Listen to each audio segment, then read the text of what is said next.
Hi, welcome to Z on the Tee, presented by Albany Golf Club. We're here at Albany Golf Club today. Our August sponsor is Jones Auto Body, so I would like to welcome them aboard for the final month of the program. Tim, we're going to talk today about side hill lies, ball above your feet, ball below your feet, and how we need to adjust to some of those shots. For the ball above your feet, what are we thinking about there? Well, when you have the ball above your feet, both shots are similar in what you need to do to hit the shots. With the ball above your feet, you have to make sure the club is in a good angle to where it's at the same angle as what the hill is. So this way, and then if it's below your feet, you want to try to keep it at the same angle. So it's getting set up to it at the proper angle is the most important thing, and then keeping your balance and staying there and hitting it is the other. Keeping your balance probably is one of the bigger things there. The ball below your feet, you constantly want to fall forward kind of into the ball.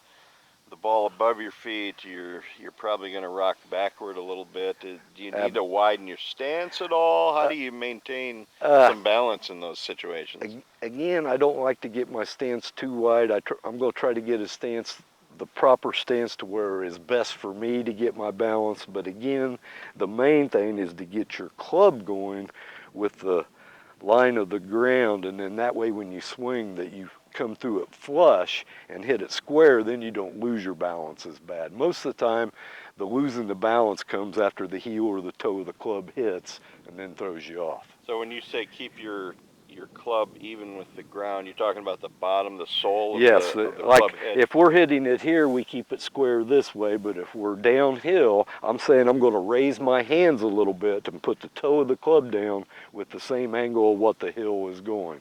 And if I'm down below it, I'm going to lower my hands a little bit and keep the heel down and try to keep it square with the side hill lie. Okay.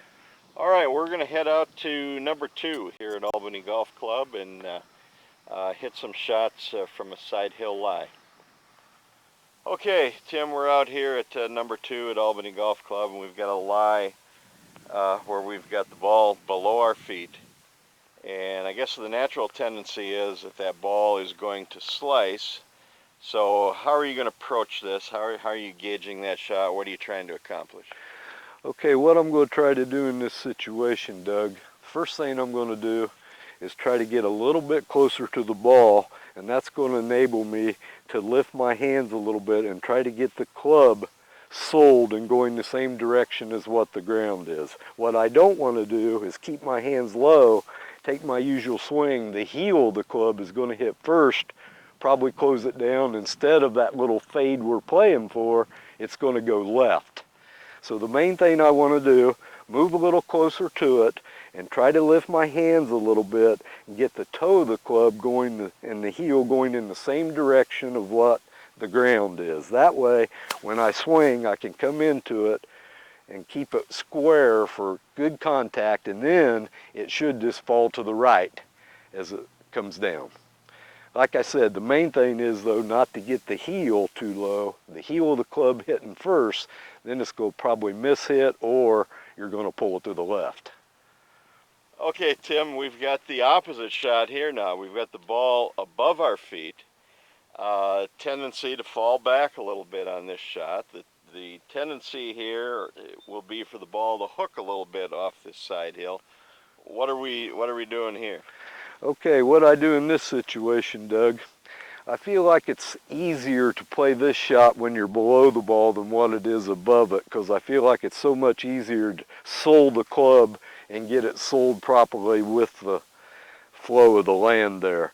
On balance-wise, I probably stand just a hair farther from it when I'm below the ball to help me keep my balance, and that way I can lean forward a little bit and stay forward on it. But again, kind of the same situation. The whole key, I think, is getting the club soled and running in the same angle as what the land is, so when I do take my swing, it hits good and square. From this situation, what I wouldn't want to do is have my hands too high and the toe's going to hit, then the club's probably going to open up and I'm going to leave it to the right. I'm going to always start this shot a little bit right of the pin, hoping that the stance and the lie makes it come a little bit left back down towards it.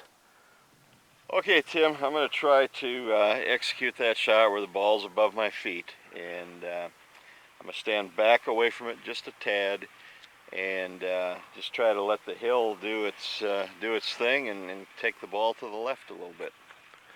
Good luck.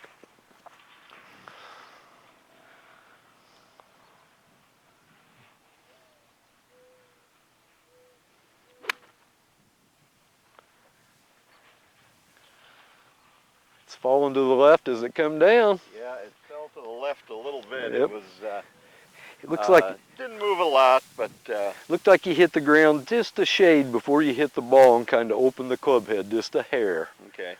All right, go ahead. Show us how it's done.